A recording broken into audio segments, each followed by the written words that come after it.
هنا أورلي مطار باريس، انتشار خفي ومحسوس وغير معتاد لقوى الأمن. سيرحل نحو 150 جزائريا إلى بلادهم، حيث تفرض عليهم الإقامة الجبرية. إنهم الدفعة الأولى من متظاهري الثلاثاء مساء. تجثم طائرتان تابعتان لإير فرانس أحاطت بهما قوة كبيرة من عناصر مكافحة الشغب. إنها الواحدة ظهرا. وصل المرحلون الجزائريون في 4 حافلات تابعة للشرطة، يبدون هادئين ويرافقهم أعوان أمن، كما يوجد عدد كبير من فصيلة الدراجات النارية في المكان. ليس مع الموقوفين أي متاع ولا حقائب. الجو بارد جدا في مدرج أورلي. ذقون غير حليقة وملابس غير نظيفة، وقد غطت ضمادات رؤوس البعض منهم جراء إصابتهم خلال مظاهرات الأيام الماضية.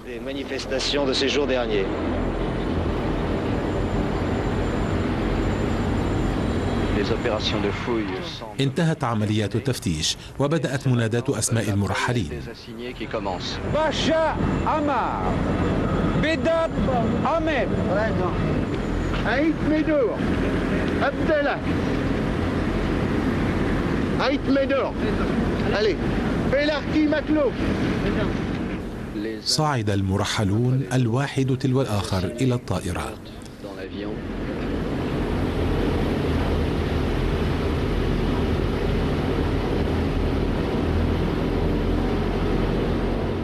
كانت وجوه البعض منهم متجهمة أو متوترة، بل شاهدت واحدا منهم يمسح دمعة من مآقيه.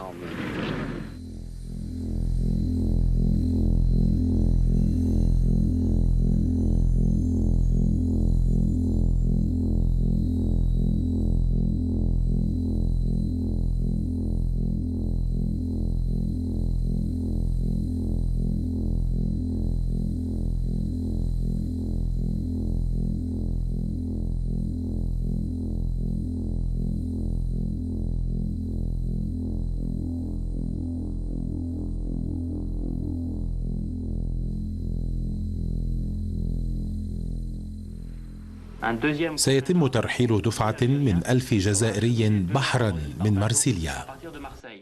عثر لدى الموقوفين على مناشير من جبهة التحرير تدعو إلى مظاهرات جديدة تشارك فيها النساء والأطفال يوم غد الجمعة مساء.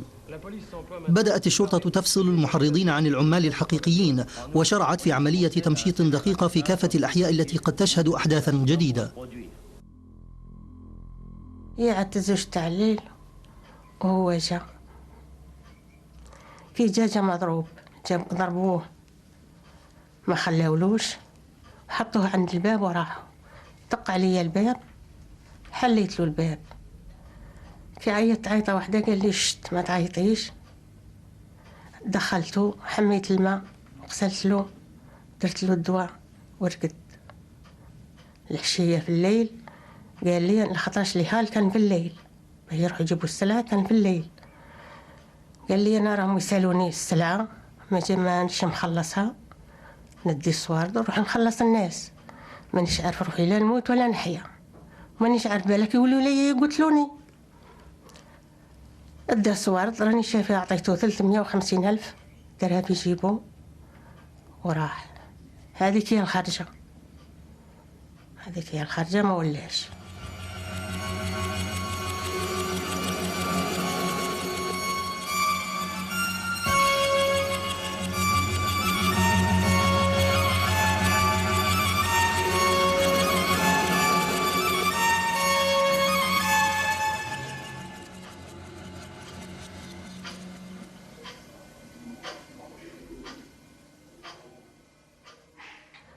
طلع النهار، هي عند 6 تاع الصباح، هو جاني كلود لأبوه كي بيتا اللي توجع كلهم. قال لي كوما ساسفي، قال لي خلفي ما راحش للمرشي. قلت له انا راح. قال لي ما راحش، الكاميو هو لبرا. خرجت انا معاه لعند الباب وشفت الكاميو حبسه شويه بعيد على الباب. كي شفت الكاميو وقلت له انا فاه راح.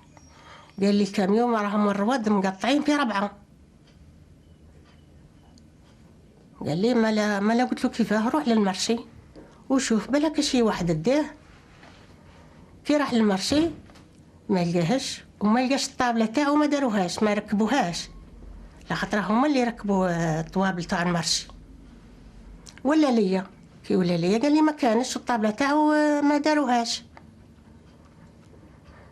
ولا لمو راح سونا طبطب لمو، فتحت له الباب. كي فتحت له الباب قال لها مسي خلفي راه ما كانش. ما جات لي انا تجري، لقاتني نبكي، جات لي تجري قالت لي ما تخافيش درك نبعث الولاد ليكول ونروحوا للكوميساريه نسقسوهم. رحت انا وياها سقسيناهم، قالوا ما شفناهش. قال لي بالك راح الفلاقه. قلت له لا، الفلاقه منين يعقب لهم؟ قعدنا وليت انا للدار، ولادي راهم صغيرين تبعوا فيا. هنا الاستعلامات العامة. تتجه عدد من النساء الجزائريات إلى باريس للتظاهر، وقد صدرن لافتات تحمل مطالب بإطلاق سراح أزواجهن وإخوانهم، وتندد بحظر التجول العنصري والمطالبة باستقلال الجزائر. نداء إلى كافة الأجهزة الأمنية، أوقفوا أكبر عدد من المتظاهرات مع أطفالهن.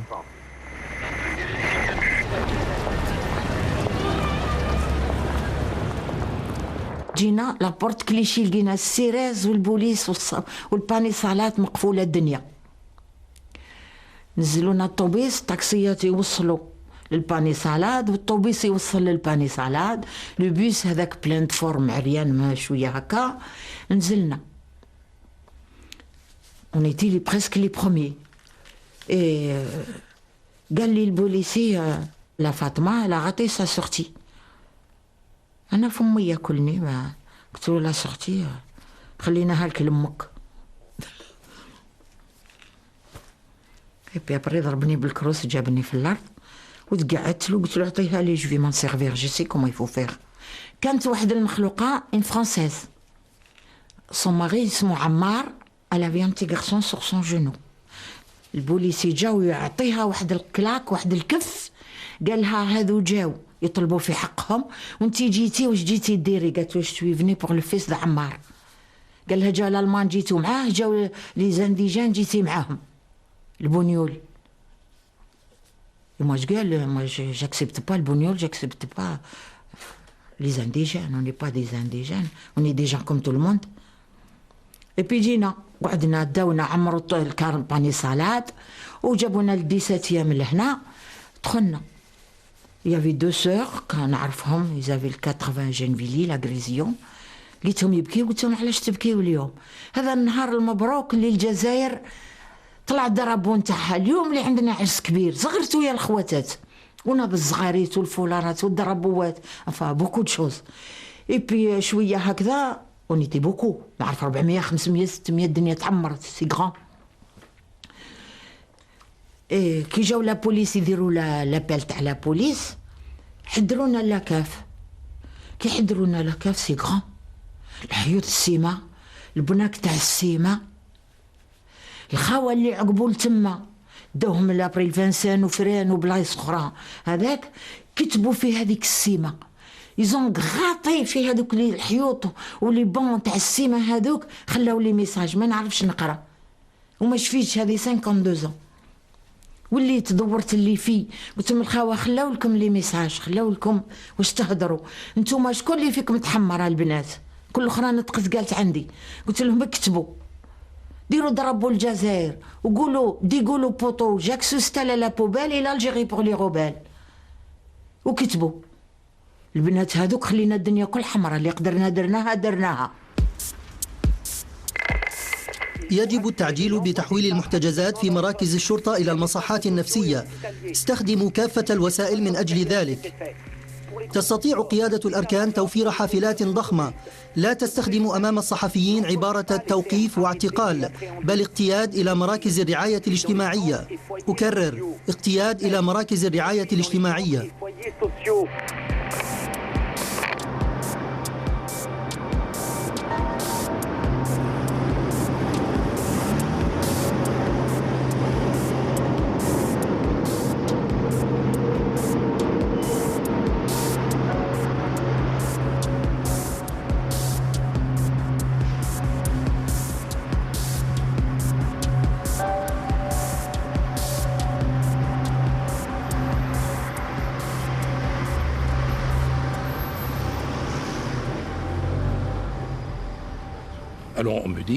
أخبرت بوجود حافلة شرطة تنقل 50 امرأة جزائرية مع أطفالهن من أجل احتجازهن، لكن الحارس المناوب قام بواجبه كما ينبغي، أي رفض إدخالهن، وقال إنه لا يجد مبررا لاستقبال نساء لا تظهر ما يشير إلى وجوب دخولهن مصحا عقليا، ثم طلب الحارس من الشرطة مغادرة المستشفى. لم ألتقي بمدير المستشفى، بل قابله الطبيب المتدرب والسكرتير النقابي. حسب ما بلغنا منهما فإن الأمر جرى كالمتوقع، أي أن السيد المدير لم يكن يرغب في أن يجد نفسه بين مطرقة طاقمه الوظيفي المجمع على حماية السيدات وسندان محافظ الشرطة وهو رئيسه الذي يصدر إليه الأوامر، وعليه حاول المدير اللعب على الحبلين موحيا إلينا بأن نتصرف. تمت مناقشة الوضع على عجل بين الممرضين والممرضات والأطباء المتدربين وفق العادة في تلك الأقسام. تم تقديم مقترحات، لكن النقاش لم يكن طويلا، فرضت فكرة إخلاء سبيلهن نفسها، ثم انتبه الحاضرون إلى أنهن لا يملكن درهما لأنهن أخرجن من ديارهن صباحا ولم يحملن معهن شيئا. بدأت عملية لجمع التبرعات من الطاقم الطبي لصالحهن حتى لا ينصرفن خاليات الوفاض، أما خروجهن فكان فكرة سهلة عبر باب يطل على شارع الإليزيا تجهل الشرطة وجوده. إذن تم اقتياد النساء 50 سرا وبطرق ملتوية. في الحقيقة كان المستشفى كله يعلم بذلك، لأنه أمر لا يمكن إخفاؤه في مؤسسة طبية مثل سانت آن. المستغفلون الوحيدون كانوا رجال الشرطة 20 الذين كانوا ينتظرونهن في الخارج.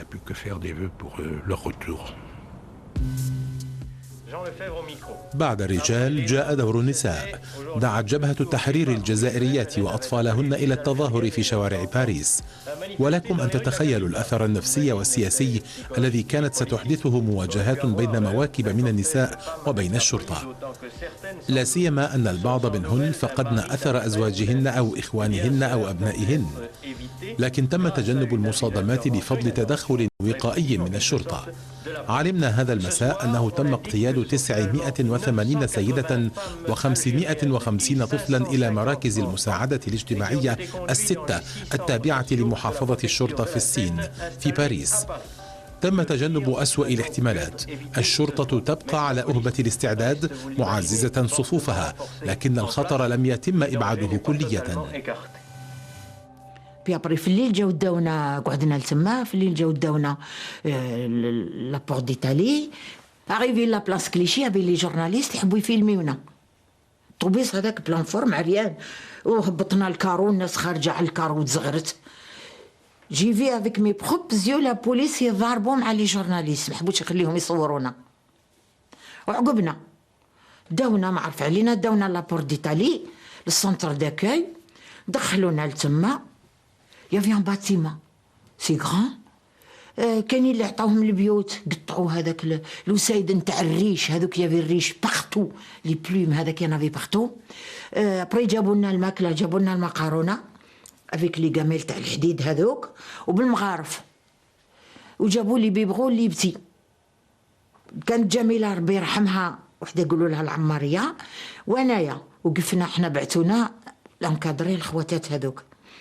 خويا ربي يرحمه وكل، قلت لهم انايا جيت انا طلعت فوق الطابله قلت لهم اسمعوا الخواتات اللي ماتوا البارح عندهم مواتهم وعندهم بيانهم، ولدك حب يموت يموت كيما هذوك اللي ماتوا البارح.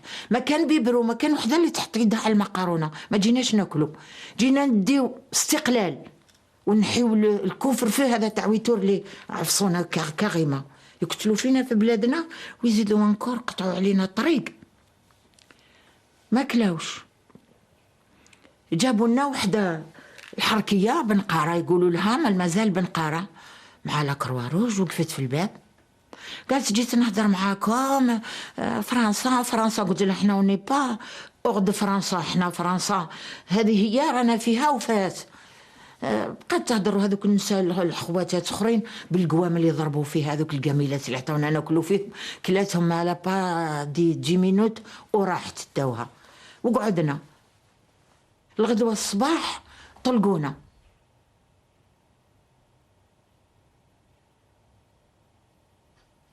جاني هذا واحد من تلمسان نقمته بنعودة، جاني قال لي كان تحبي لابوكا راني موجود نعاونك. قلت له كيما نديرش ابوكا، كيفاه لازم ندير ابوكا. قال لي نعرف لما تخس الضيق نديك ليه. ايوا درنا معاه رانديفو ورحنا ليه، دار الواجب قال لي اسمعي يا اختي، انا نقول لك من درك قومي بولادك وتهلاي في روحك، راه 500 واحد كيما راجلك، 500 واحد قال لي كيما راجلك، قال لي مش غادي يديروه لك في الفريق باش يعيطوك تشوفيه، راه لهم الماء ولا حرقوهم ولا ما نعرف.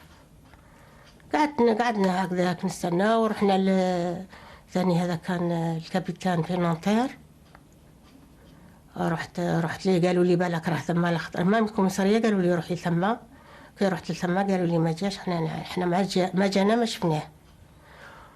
وعدوا يضحكوا في بعضاتهم كي نروح لهم انا ونعد نبكي، وتقول لهم مدام لاربور كي تروح معايا هكذا تقول لهم غير يقولوا لها الى مي تقولوا لها ولا حي يقولوا لها، راه عندها 4 اولاد، راه ما خلى لها والو. هذا المراه كيفاه تقعد هكذاك ما هي فاهمه لا ميت لا حي لا والو. قالوا لها بور ماما ما كانش ولا. هنا قيادة محافظة شرطة دوغرانج يجب إخلاء قصر الرياضات بسرعة. تريد قيادة الأركان تحويل المحتجزين الجزائريين إلى قصر المعارض. سيزور محافظ الشرطة المكان في 7 مساء. عليكم تسريع وتيرة الاستنطاق.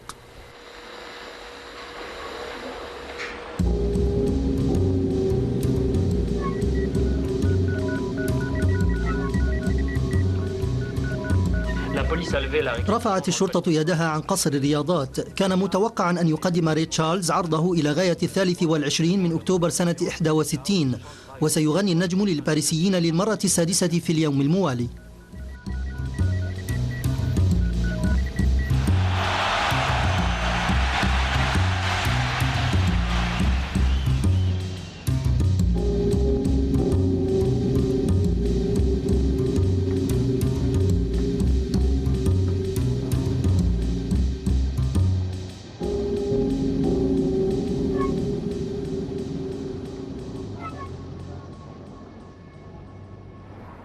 أفضل نروح نبضار ديالنا نفاس ديكاج. جعلونا في أقفاص كأقفاص الحيوانات، قفص لمحتجز أنيير وكنت فيه وحدي، وآخر لمعتقل كولوم، وثالث لجنفيلييه. بدأ المزيد من الموقوفين يتقاطرون، فذبت في صفوفهم. بقينا هناك والناس يتحادثون فيما بينهم ويتبادلون الأخبار. كان المدخنون منا يقتطعون صوفا من بطانة ستراتهم يلفونه ويدخنونه، وكان بيننا جرحى، وكنا نتساءل عما سيحل بنا. كان الموقوفون يثرثرون. قرغ محسوب أمكراد الصباح ندرد نقري الغشي هدرون عامي.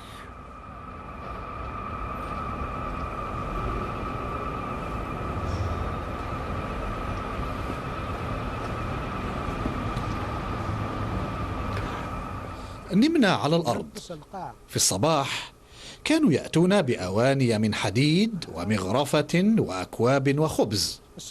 كان الخبز يرمى إلينا. من كان يملك كوبا يحصل على قهوة. أنا بقيت 7 أيام من دون أكل ولا شرب. قيمة 7 أيام ديالنا ورشاق ورسوية. وجدنا أنفسنا في خيمة كبيرة تابعة لإدارة الصحة، وهناك تدخلنا لصالح الجرحى كافة، وكل من يحتاج إلى مداواة عاجلة أو ما يرقى إلى ذلك. كانت أغلب الجروح كسورا، ولم يكن أصحاب الإصابات في الجمجمة يتلقون عناية إلا بعد مرور يومين أو 3، لأنهم كانوا بين الصفوف لا يطيقون حراكا. أما المصابون بكسور في الرجلين أو الذراعين والأضلاع والإصابات في البطن والقفص الصدري فكان يتم علاجهم بأقل قدر من المعدات الطبية بما كان متوفرا. وكنا نشير على الأطباء بتحويل هذا أو ذاك إلى المستشفى، فكانوا يوافقون أو يرفضون.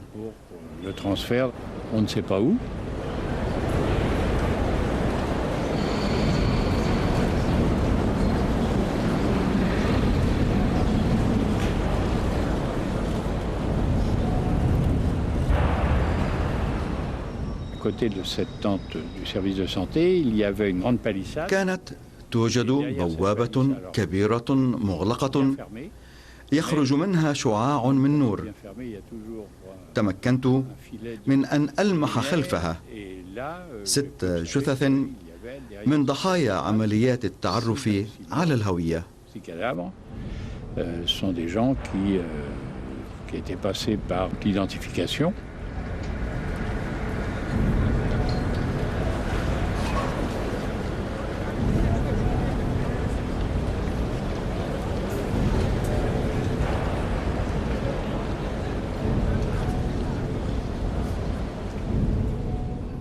جيت قدام الكارد موبيل، عيط تما، عيط في فرحة عباس الحاصل، عيط قاعد يسمى الرئيس كاع عيط. ومن بعد جا السيرس هذا قال لي تكفير نتقل، شدني منه قال لي اليوم جبدني داخل، اداوني البارك نيميرو 1 قدام الباب، وقيل الباب هذا وقيل هذا، اداوني قدام الباب البارك الحاصل. انا عبلت 2 مينيت ابري عيطوني لقيت جينا مع لي زيسكالير دار فيرمي، وكان الكرسي الطابله. عيطني بابا وقال لي وزافي كري بفرحة عباس قلت له وي، قلت له باسكو فوزيت با كابابل. قال لي شوف دروك نبعثوك لبلادك. قلت له نروح لبلادي، ما نروحش لبلادك، نروح لبلادي افيك بليزير، انا ما عندي خبر كاع في الدنيا. قال له الي ديجاج مسؤوله، الي خرجوا. خرجنا لبرا لقينا لا 100 كيلو قدام الباب، طلعونا في لا 100 كيلو في جوج. دميت ابري تبعوا هذوك الحركه، تبعونا في الطوموبيل ويشدونا ويضربونا الحصن لاطول هذاك وتسقي لاطول، وحنا نبكي ونعيطوا والشيفورات هذوك يعيدوا يقول لك فيرمي تاكيل فيرمي تاكيل، وحنا قتلونا حتى لابور ديتاليا وهبطوا، خاطر عندهم الكازرنه هما ثم في لابور ديتاليا اللي حركه، هبطوا ثم ولا 100 كيلو 50 قلت مازال واحد 3-4 كيلومتر لحقوا اورلي، ونسمع التليفون الو النيميرو كذا وكذا، الماتريكول حاصل وزالي فير 2 متر افانسان.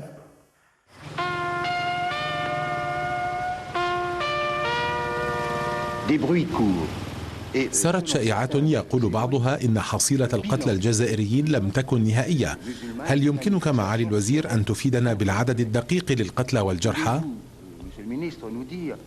أعتقد أنني على اطلاع تام ككل تلك المصادر العليمة. الحصيلة التي نشرت دقيقة تماما، وهي التي قدمتها أنا في الجمعية الوطنية: قتيلان و136 جريحا. تطرق السيد فري للمسألة الجزائرية من زاوية أخرى هذه المرة. قدم معلومات عن المظاهرات وما أعقبها: توقيف 14,000 جزائري، ثم إطلاق سراح 11,000 منهم، 500 سرحوا اليوم وفق الوزير. أما ال2000 الباقيان منهم فتعتبرهم الداخلية مسؤولي جبهة التحرير في ولاية باريس. وستسنح الفرصة للسيد فري للتطرق للأحداث الثلاثاء المقبل عند تقديمه تصريحا أمام مجلس الشيوخ الفرنسي.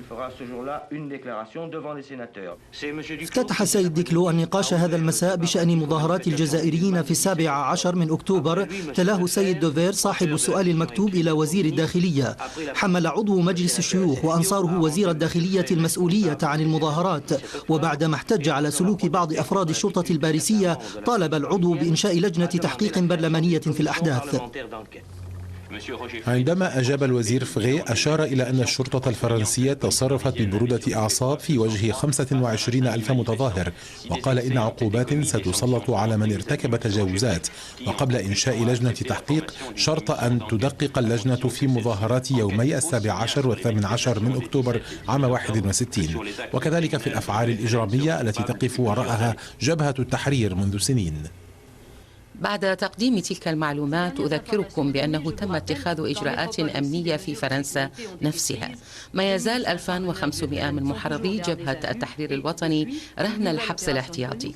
بعد عملية للشرطة في 30 و31 من أكتوبر تم توقيف عدد من قادة التمرد وتفكيك الشبكة الباريسية لجبهة التحرير، وقد أدانت عدة منظمات مثل القوى العاملة في المنطقة الباريسية ورابطة مناهضة العنصرية والحركة من أجل السلام أدانت تلك التدابير.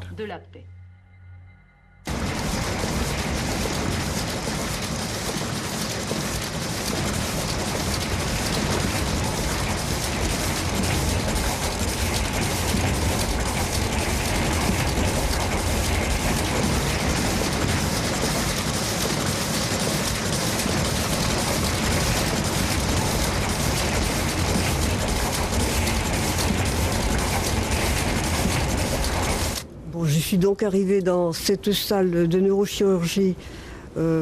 وصلت إلى قاعة الجراحة بعد نحو أسبوعين من مظاهرات الجزائريين. كنت آنذاك طبيبة شابة أدرس علم الأعصاب في إطار تخصصي. دخلت قاعة لا تتسع في الأصل إلا ل20 شخصاً، لكن تمت زيادة عدد أسرتها نظراً لارتفاع أعداد الجرحى. كانت الأسرة مزدحمة ويرقد عليها أنواع من الجرحى مصابون في الجمجمة بدرجات متفاوتة من الكدمات إلى كسور في قبة الجمجمة نفسها. كان بعضهم في حالة غيبوبة والبعض الآخر استفاق منها، وآخرون لا تظهر عليهم علامات طبية مقلقة، لكنهم وضعوا تحت الرقابة الطبية لأنهم قد ينزفون داخليا من المخ. ثم بدأنا فيما يسمى طبيا بتجفيف الدماء النازفة بين عظم الجمجمة وقشرة المخ، وهو تدخل جراحي عاجل جدا. خيم صمت ثقيل وتوتر على القاعة.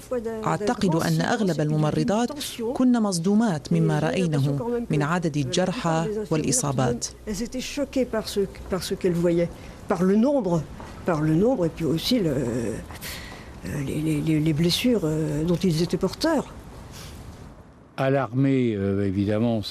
فرض علينا الصمت المطبق في الجيش، أي منع من شارك منا في الأحداث بأن ينطق بكلمة واحدة في حدود قلعة فنسان، وبطبيعة الحال خارجها. لكنني أعتقد أن لا أحد التزم بالمنع وأنا أولهم. تحدثنا عن الموضوع في محيطنا القريب، والتزمنا بالمنع في الثكنة لأن المخالفة خطيرة. أما في بيوتنا فقد تكلمنا، والغريب هو أن لا أحد صدقنا.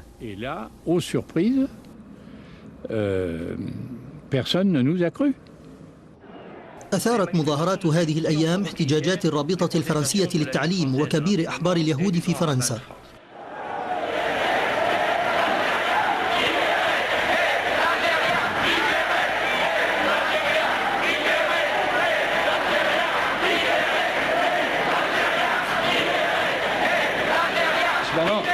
غير أن عددا معينا من المنظمات لا سيما النقابية منها طالب بتعليق إجراء منع التجول ليلا المفروض على الجزائريين. تلك المنظمات التي تدين العنف أيا كان الطرف المسؤول عنه شددت كذلك على ضرورة إنهاء حرب الجزائر.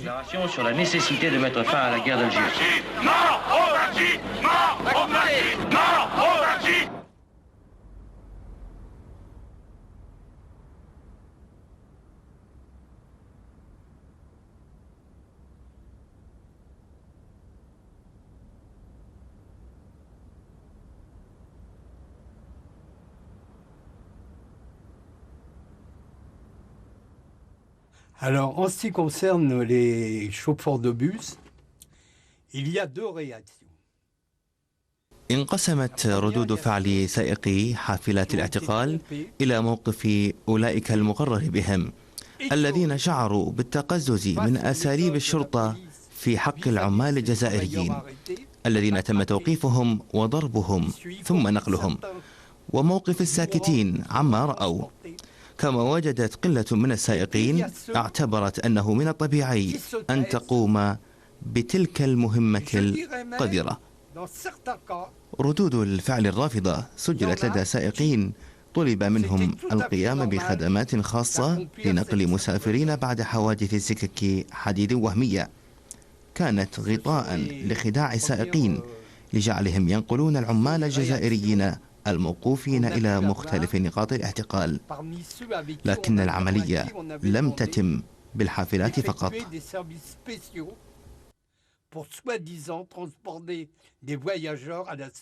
في شبكة المترو كانت هناك مطاردة معيارها ملامح الوجه. أنزلت الشرطة كل من كان أسمر البشرة، لا سيما في ساحة الكونكورد وفي سوليفيرينو، وتعرض الموقوفون للضرب على رصيف المترو نفسه قبل نقلهم بالحافلات أو حافلات الشرطة. كانت الشرطة تملك وسائلها الخاصة لكنها لم تكن كافية، ولذلك تمت الاستعانة بحافلات شركة النقل العام التي استجابت من دون أن تشك في الأمر، بينما كان الموقف كله يتعلق بقمع تلك المظاهرة مع كل ما رافقها من نتائج نعرفها الآن.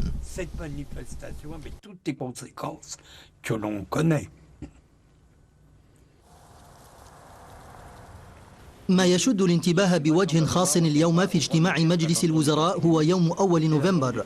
اتخذت إجراءات في الجزائر وباريس. في العاصمة ذكرت وزارة الداخلية أن كل المظاهرات ممنوعة سلفا في الطريق العام من دون تصريح مسبق من رؤساء المقاطعات الباريسية.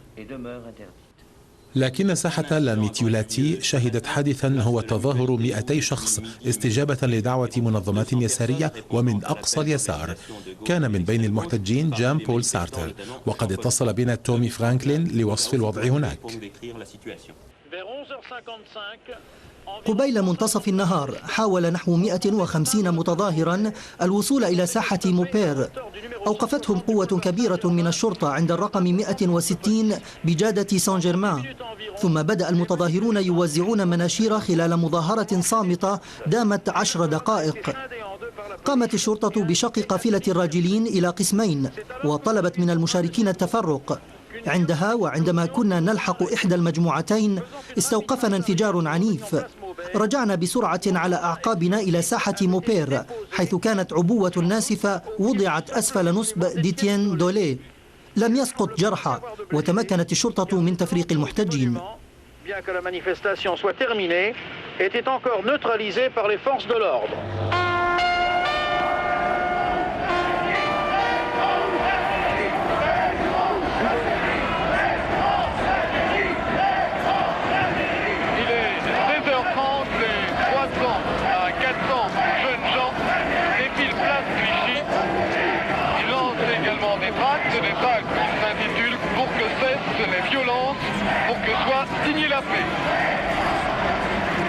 Cette manifestation ne devait pas être prévue par la préfecture de police, car nous sommes sur place depuis un quart d'heure, 20 minutes, et il n'y a encore aucun agent sur place. Les jeunes sont sortis de toutes les rues adjacentes à cette place Clichy. Il y a 5 à 600 manifestants. Le cortège se forme maintenant, boulevard Clichy, et commence à descendre vers le boulevard des Batignolles.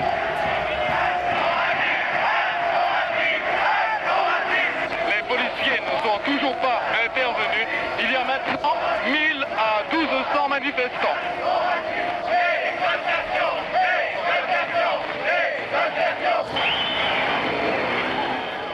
بعد ذلك بقليل تشكل موكب متظاهرين آخر للوصول إلى جادة بون نوفيل، لكن تدابير الشرطة في ساحة بلانش أوقفت الحركة فورا.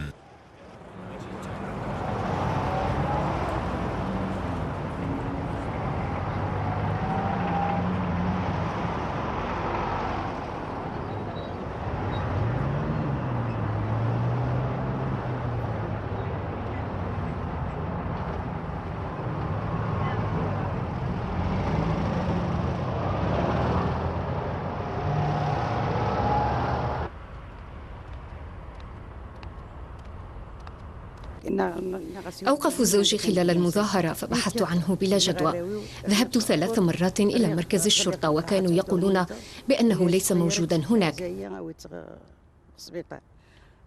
ذهبت إلى مقر المقاطعة فطلبوا مني الذهاب إلى فانسان. نل مني التعب وكنت حاملا وأغشي علي وكدت أموت. سمعتهم يقولون تخلصوا منها فلتذهب إلى المستشفى. في اليوم الموالي ذهبت إلى فانسان وتفحصت الوجوه من وراء القضبان إلى غاية 8 مساء، وإلى تلك الساعة لم تتوقف حركة شاحنات الاعتقال. ثم سألتهم عن زوجي فادعوا أنه في البيت، لكنني عدت ولم أجده فانهرت، وكان أطفالي يسألونني عن أبيهم فقلت لهم إنه في فانسان. ثم أخبرني أحد أطفالي ال5 أنه تم تصويرهم أمام باب المدرسة.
راه الحال بعيد، راه 50 سنة، راه ماشي اليوم ولا البارح.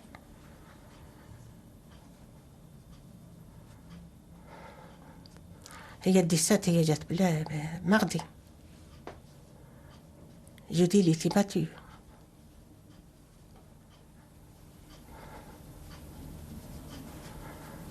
مش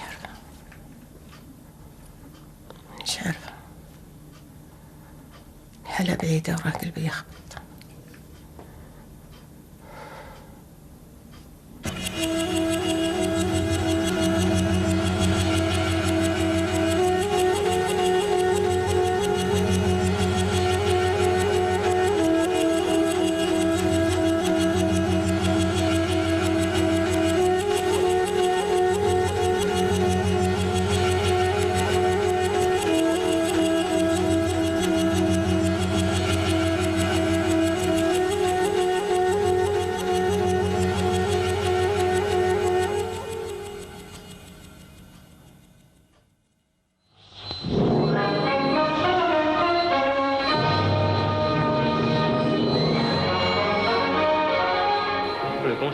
أخذ المجلس البلدي على عاتقه مناقشة عواقب الحالة الجزائرية. جرى نقاش طويل بشأن مظاهرات الجزائريين في 17 من أكتوبر والتفسيرات المتنوعة للتدخل الأمني التي تبعتها. في جلسة الليل أصبح الجو عاصفا. أكد السيد بابون أنه ستجرى مكافحة الإرهاب مهما كان مصدره، وأفلت المجلس البلدي بصعوبة من مقترح إشراكه في لجنة تحقيق برلمانية كان يجري الحديث عنها في أحداث 16 و17 من أكتوبر. في 29 من أكتوبر كنت في جانفيليي حيث أعمل في جنرال موتورز، أتأهب لتناول وجبة الغداء عندما جاء رئيس المستخدمين يرافقه رجلان، وطلب مني أن أرافقهما لأنهما يريدان طرح أسئلة علي. وكان واضحا أن الرجلين من الشرطة السرية في لباس مدني معروف لدينا آنذاك. ذهبت معهما ووصلنا إلى فانسان. في الداخل نبقى زمنا لا يدري أحد فيه عنا شيئا، لا عائلتنا ولا أصدقاؤنا، لأنه لم يكن لنا الحق في الزيارة ولا حق المكاتبة. كل شيء كان ممنوعا. كنا نبقى معزولين نقتل الوقت. أول ما تعلمناه في معتقل فانسان هو النشيد الوطني الجزائري. كنا نردده صباح مساء، وأنا حفظته هناك عن ظهر قلب. ثم نبقى نتحادث في كل شيء. يسأل بعضنا بعضا عن مكان سكنه ومنطقته التي قدم منها في الجزائر، إلى أن تمكن الصليب الأحمر من الدخول وسألنا موظفوه عن حالنا، بينما كانت الإجابة مرسومة على هيئتنا: ذقون غير حليقة وملابس متسخة. ثم تقرر ترحيلنا إلى الجزائر.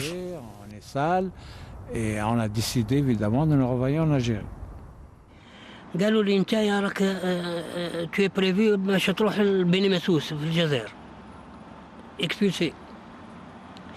في الوقت هذا كانت عندي 20 سنة. كانت لا مينوريتي مينور ما ينجموش يبعثوني لهذاك مع لي زاسيستون سوسيال وكل شيء. هذاك خرجوني، خرجت دخلت للسبيطار، داووني على الكتف نتاعي وعلى الضلوع وكل شيء هذاك. ومن بعد عيطوا قالوا اللي عندهم الفاميليا هنا او كاع الميرين تاع باري اللي روبي وكلش اليوم بلي يخرجوهم في اسمه يخرجوهم في الحبس، خاطر ولادهم بالنسبه ديالهم يسخ اكسبلسيهم كاع والله يخليهم كاع. انا عيطوني قال لي تخرج، جيت خارج.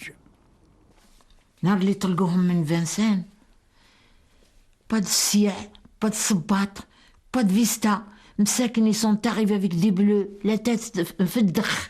هادو اللي عاشوا واللي ماتوا ما عطاوناش الحساب.